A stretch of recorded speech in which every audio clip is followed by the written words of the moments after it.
Boa noite, hoje é a segunda aula de hematologia, página 4. Lá no finalzinho, hemostasia, coagulação e trombose.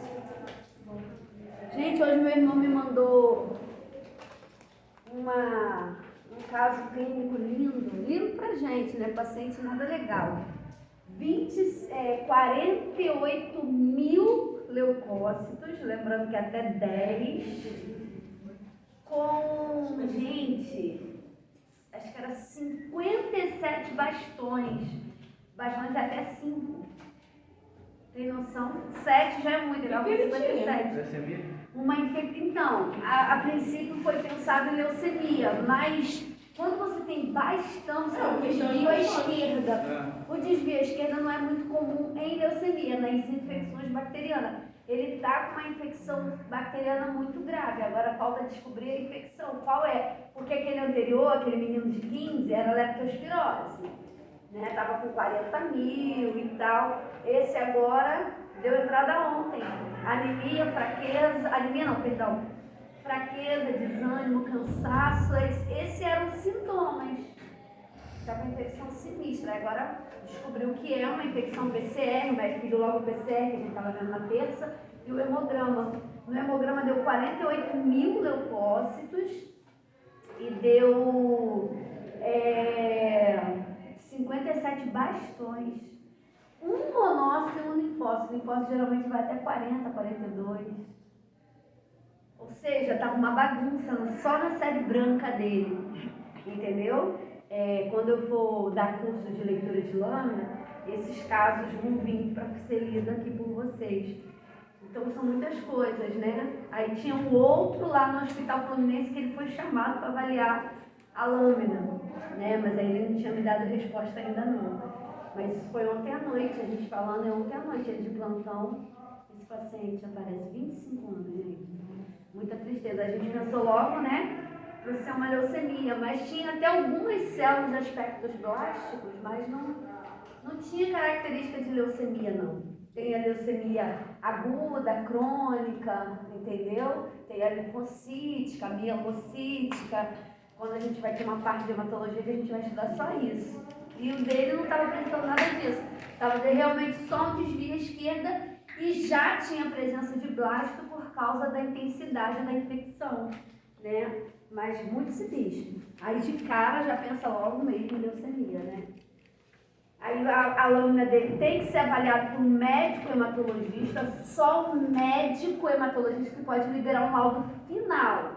A gente do laboratório, a gente só descreve o que a gente está vendo, né? A gente faz a contagem das células, mas a gente não determina assim, é uma leucemia, a gente não determina, tá? Quem determina mesmo, fecha o diagnóstico é o médico. A gente só demonstra para ele o que a gente está vendo em relação àquele paciente. Então a gente vai, meu irmão com certeza, né, colocou lá no laudo, 48 mil leucócitos, né? 57 bastões, foi contando tudinho que tinha. Aí, diante disso, o médico vai ver se é necessário e vai chamar um médico hematologista. Aí, esse médico hematologista pode avaliar a lâmina do sangue periférico, ou ele pode fazer um mielograma, né? Eu não sei se eu já falei com vocês sobre mielograma, mas acho que está nessa parte aqui de hematologia. Vai fazer o mielograma, vai coletar medula, fazer o esfregaço, corar e olhar. Tá? Aí vamos lá. Nesse caso, como é infecção, eu não sei se ele vai fazer um mielograma, né? Mas geralmente é assim. Vamos lá então, hemostasia, coagulação e trombose. A primeira coisa que se fala aqui é adesividade plaquetária. Quem sabe aí a função das plaquetas? O que é plaqueta, na verdade? Alguém sabe? Plaqueta? Plaqueta era uma célula lá da medula? Ai, gente, eu não acredito, eu tirei o meu piloto daqui. Era uma célula que a gente chama de megacardioblasto, é uma célula imensa. Essa célula ela é quebrada em 1000 pedacinhos que formam as plaquetas, tá? As plaquetas, então, são inúmeros pedaços de célula. A função da plaqueta não é coagular o sangue. A plaqueta não coagula sangue. A coagulação de sangue é a formação de um coágulo, tá? Que tem a participação das plaquetas, mas não é diretamente às plaquetas. Existem vários eventos associados, diversas proteínas no sangue que vão a cada momento se unindo a outras substâncias, como por exemplo cálcio, vitamina K. Vai acontecendo várias coisas até chegar no final, que é o coágulo verdadeiro. Tá? A gente chama cascata de coagulação. Um evento vai chamando o outro, que chama outro. Isso demora, gente. Só que as plaquetas, ela tem assim, uma importância tremenda nesse processo, porque é ela que vai iniciar esse processo.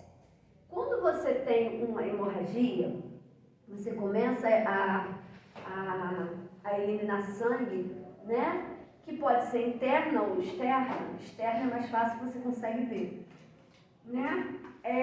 Quando você começa um processo hemorrágico, com um derrame de sangue, as plaquetas, ela já existe, ela já está pronta, ela não precisa ser produzida, diferente do coágulo. O coágulo precisa ser produzido. As plaquetas, não, elas já estão prontas. Nesse momento, quando acontece esse derrame de sangue, diversas substâncias vasoativas vão começar ali a chamar as plaquetas. As plaquetas, então, elas se unem, elas formam um trombo. Então, a função da plaqueta é formar um trombo para poder tentar tamponar o local de derrame de sangue até que aconteça posteriormente a formação do coágulo. Entendeu? Então, plaqueta não é coágulo. Plaqueta é trombo, que vai gerar uma trombose ou outras coisas. Tá? Então, tem trombo e tem o coágulo. São duas coisas que acontecem em momentos diferentes. Primeiro vem os trombos produzidos pela plaqueta e tenta manter aquele local estabilizado até que dê tempo desse evento da cascata de coagulação acontecer, formar essa cola superbonde, e essa cola superbonde vai vir por cima da plaqueta e vai definitivamente resolver o problema do sangramento. Entendeu? Então, quando você tem um derrame de sangue, você vai ter esses dois eventos acontecendo distintamente, separadamente. E é interessante que esse processo da coagulação vai ser estimulado pela ação das plaquetas. As plaquetas vão falar, gente, preciso de ajuda. Está dando ruim aqui. E a plaqueta, quando fala que adesividade plaquetária, porque a gente quantifica a plaqueta. A plaqueta, geralmente, numa pessoa normal, ela é de 150 a 450 mil, independente de idade, independente de gênero, masculino e feminino, entendeu? Independente disso, tá? As plaquetas, elas serão de 150 a 450 mil. Geralmente, num bebezinho, você tem sempre uma quantidade bem beirando ao máximo. Eles têm muitas plaquetas, os bebês, tá? E aí tem um pouquinho essa diferença, mas geralmente o valor de referência pega para todo mundo. A gente só tem essa noção, assim como os linfócitos, é algo muito comum em crianças, em bebês, tá? Então, por isso que o teste do pezinho, às vezes bloqueia, você fica apertando e some o sangue por causa das plaquetas que vão lá e tampa. Essa é a função da plaqueta, tampar, entendeu? A mesma coisa, por exemplo, vamos pensar que uma torneira na sua casa estoure. O que você vai fazer? A primeira coisa, fechar o registro. Depois você vai ter que chamar alguém para consertar ou você mesmo vai consertar. Vocês concordam? Que aí vai ser definitivo. Vai trocar a torneira, vai trocar o cano, vai fazer alguma coisa para resolver aquilo ali. Mas de imediato você fecha a torneira, você fecha o registro. Parou de vazar água, não passa mais água. Então, são dois processos distintos, que não dá tempo da água vazando e você tentar consertar. Você tem que fechar primeiro aquilo ali para depois você consertar. Então, é a mesma coisa que acontece no nosso organismo, tá? Por isso que são duas doenças distintas relacionadas à coagulação. Uma delas é a púrpura trombocitopênica. Quando a gente fala pênica ou penia, é baixo. Quando você tem a púrpura trombo é de plaqueta, você tem uma quantidade de plaqueta naturalmente, não é um momento não. Tipo, eu peguei uma dengue, eu peguei uma virose, estou com púrpura, estou com plaqueta baixa. Isso é um estado momentâneo. Quando eu sanar aquela infecção, vai passar. Agora, existem pessoas que já nascem com uma condição genética que ela tem normalmente as plaquetas baixas. E quando a pessoa tem isso determinado geneticamente, a gente diz que o paciente tem púrpura, tá? E isso acontece pra caramba, legal? Isso acontece muito. E isso você já começa a ver desde os primeiros exames do bebê, que você vai ver que não tem uma quantidade de boa suficiente de plaqueta. Já peguei bebê de 1 ano e pouco com 10 mil de plaqueta. Gente, 10 mil de plaqueta é muito sério. É caso de internação em CTI. Não pode você pegar adolescente com 50, 60 mil de plaquetas. Impossível. O mínimo é 150. Quando você tem um paciente que tem essa púrpura, ele vai fazer muitos tratamentos e ele consegue manter as plaquetas às 100, 110, 140, 150, que já é um milagre, porque geralmente é muito baixo. Isso naturalmente. Tá? E tem pessoas que não descobrem logo no início, né? E vai descobrir diante de um acidente. Eu tive uma aluna que ela foi atropelada no domingo, vai para onde? Não para de sangrar a menina, porque a plaqueta vem tampa até os fatores de coagulação. Então, ela tinha muita dificuldade de coagular, muita dificuldade de estancar aquela hemorragia. Foi para a emergência, chegou lá, foi até no Hospital da Posse, o médico pediu o exame, a menina estava com 50 mil de plaquetas, ficou internada. Quer dizer, não foi por causa do atropelamento, foi pela condição dela. O médico deu alguns medicamentos, fez uns tratamentos, fez outros exames e encaminhou ela para um hemorrio. Aí ela fazia tratamento no hemorrio para ver se conseguia manter. E ela conseguia manter as plaquetas dela em 110, 100, 110, era o máximo. Olha que loucura, com tratamento. Ela tinha, na verdade, iniciado o tratamento. Então, olha que situação complicada. Então, uma das coisas que a plaqueta faz é esse trombo. Agora, para ela formar esse trombo, ela precisa ter cola, porque uma vai colar na outra. É automático, entendeu? E é ela como se fosse velcro. Já viu quando alguma coisa de velcro fica encosta e cola? Só encostar que cola? Então, as plaquetas é como se a parte externa dela fosse tudo velcro, que combina com a outra e cola com a outra, que vai colando e forma um trombo.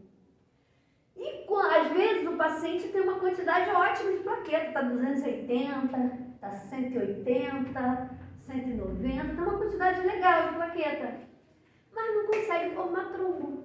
Por que não forma trombo se tem plaqueta? Então o problema não é a quantidade de plaqueta. Nesse caso, é a qualidade da plaqueta. Ela está sem adesividade. Ela não está conseguindo, o velcro dela está broxa, não consegue colar nada. Tá bom? Então, são essas coisinhas que a gente tem que ver. Às vezes o paciente até está com uma quantidade de plaqueta no exame normal, mas não tem qualidade. Não consegue formar o trombo, tem dificuldade demais de sangrar. Aí, às vezes, você vai no médico e fala assim, ai, doutor, eu fico toda roxa, do nada, minha gengiva fica sangrando, meu nariz fica sangrando, tudo sangra, entendeu? O médico vai desconfiar o quê? Pô, cadê as plaquetas dessa mulher, dessa pessoa? Vai começar a passar lá, e às vezes a quantidade de plaqueta está normal, vai pedir TAP, PTT para ver coagulação, vai pedir vários exames relacionados à coagulação e vai ver que está certo. Fala, pô, não é a coagulação, tá? O problema está na plaqueta. Ele pode pedir adesividade plaquetária. Se ele pedir, vai conseguir ver a qualidade da plaqueta. Aí vamos lá. Aí está aí a adesividade plaquetária, a gente vai no início da página 5, tá assim, ó. A adesividade in vivo pode ser estimada comparando-se a contagem de plaquetas no sangue anticoagulado com a mesma contagem no sangue obtido por punção digital com pipeta de sal. A senhora falou 5, mas não falou 5, né? Oi? A senhora falou página 5, mas a senhora não está lendo a 5 não, né? Tô lendo assim. Aqui tá 4, Na 4, ela tá lendo a 4. Aí eu tô lá na 5. Aqui pra mim tá 5. Aí eu tô aqui na 5. Não, aqui tá 4. Aqui tá 4. A minha tá 5. Oi, Kátia. Peraí. Então, gente, olha aí, corrigindo, porque minha apostila tá diferente. Vocês a página 4.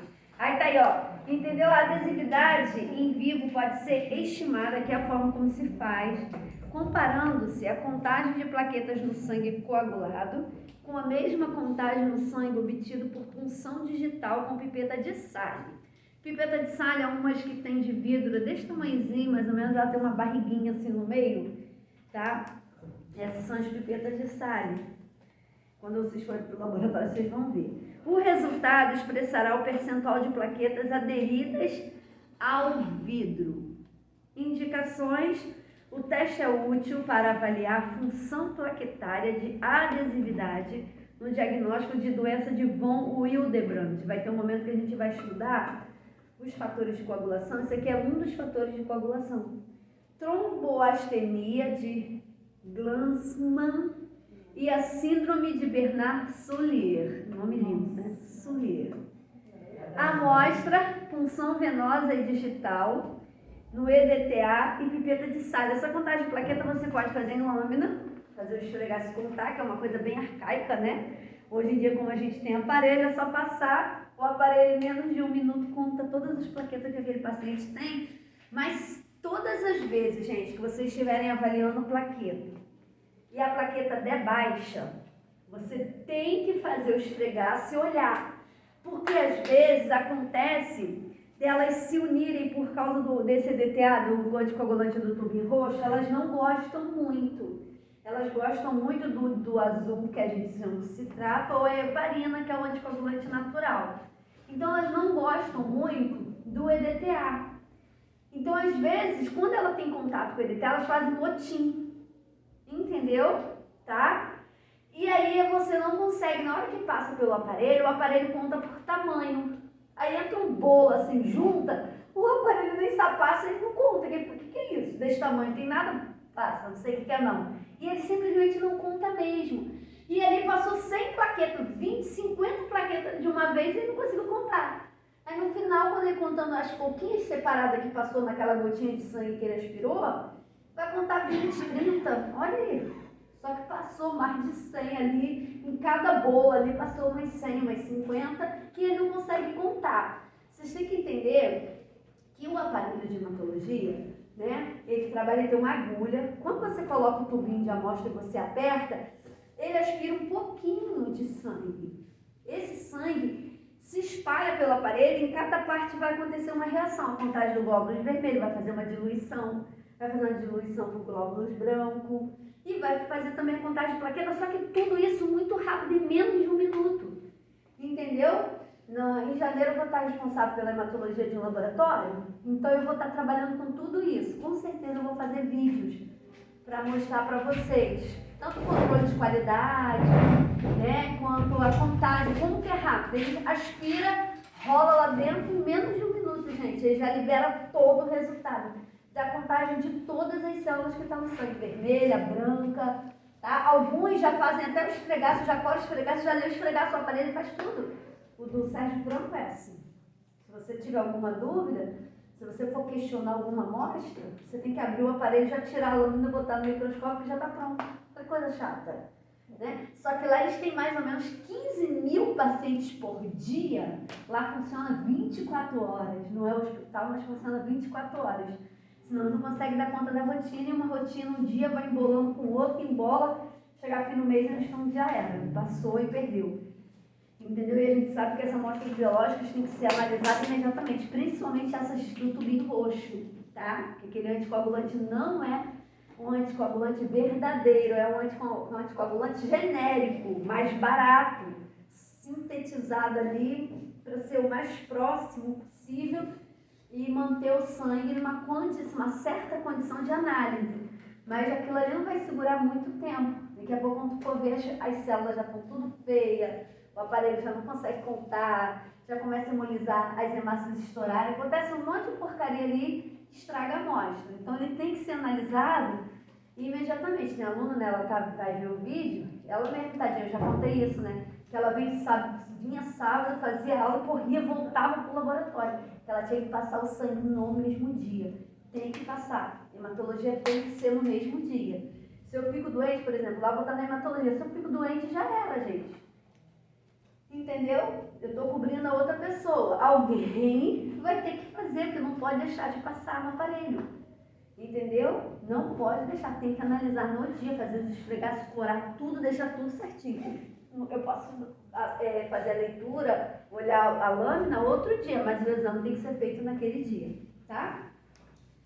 Então, as plaquetas você pode fazer dessa forma. Na hora que ele sugar, ele vai, na hora que a célula passar, né, na célulazinha de contagem, ela consegue contar por tamanho quanto de plaqueta você tem, medido o tamanho. E às vezes, quando o paciente está com alguma alteração no sangue, o aparelho confunde eritoblasto com linfócito, ele começa a confundir e contar tudo errado, porque ele conta por tamanho. Ele não tem esse entendimento que a gente tem de olhar e saber, pô, isso aqui é isso, não, isso aqui é isso. Por isso que quando dá ruim, ele já libera, que a gente chama de flag, ele começa a liberar flags, que são alertas, para você olhar, tipo assim, ó, eu fiz, mas não tenho certeza não, tá? Tá meio esquisito. Aí do lado do valor contado, geralmente ele libera um asteriscozinho. Aí você fala, opa, no controle eu posso do direito não, vou ter que ver isso aí. Entendeu? Pega a amostra, tira a amostra, olha a amostra, vê se tem microcoágulo, vê se tem alguma coisa errada com a amostra. Vai ter que avaliar a ficha do paciente, o histórico do paciente, para saber e tentar entender por que aquilo ali deu errado. Entendeu? Ou passar a amostra de novo, enfim. Tá? Várias coisas podem acontecer. Aí tá aqui, ó, evitar por 10 dias antes do teste o uso de aspirina, antihistamínico, fenotiazida e fenilbutazona. Lembrando que nós no laboratório não suspendemos medicamentos não, isso aqui é só um alerta. O paciente tem que estar suspenso o medicamento nesse prazo. Mas se você pergunta, você está tomando algum medicamento? Aí ele vai falar. Quando você tiver o resultado estiver alterado, você vai vir aqui para ver quais as condições que podem alterar com aquela medicação ali. Aí depois ele vai vir fazer? Não, aí você manda para o médico. O médico sempre é o médico que resolve. A gente só faz do jeito que está ali. Só que a gente tem que ter uma noção que está errado. Entendeu? Porque a gente fica mais seguro na hora de liberar o exame, vai anotar ali no laudo que o paciente estava tomando aquela medicação. Que aquela alteração está relacionada com aquilo. Entendeu? Tá? Aí vamos lá, fibrinogênio. Esse fibrinogênio aí é uma das proteínas de coagulação que está lá na nossa corrente sanguínea, lá no nosso plasma, né, que é aquela parte amarelinha líquida do sangue. O fibrinogênio é essa glicoproteína. O que é glicoproteína? É quando eu junto uma molécula de glicose com proteína. Não é nem proteína e nem glicose, é as duas coisas ao mesmo tempo, são amigos, par junino, de festa junina. Então eles ficam lá dançando forró, dançando festa junina no sangue, estão sempre em par, tá bom? Então é uma glicoproteína presente no plasma. Quem produz ela, quem sintetiza ela é o fígado, muito importante para a coagulação sanguínea. Então às vezes o paciente tem um problema de coagulação, tá? E aí você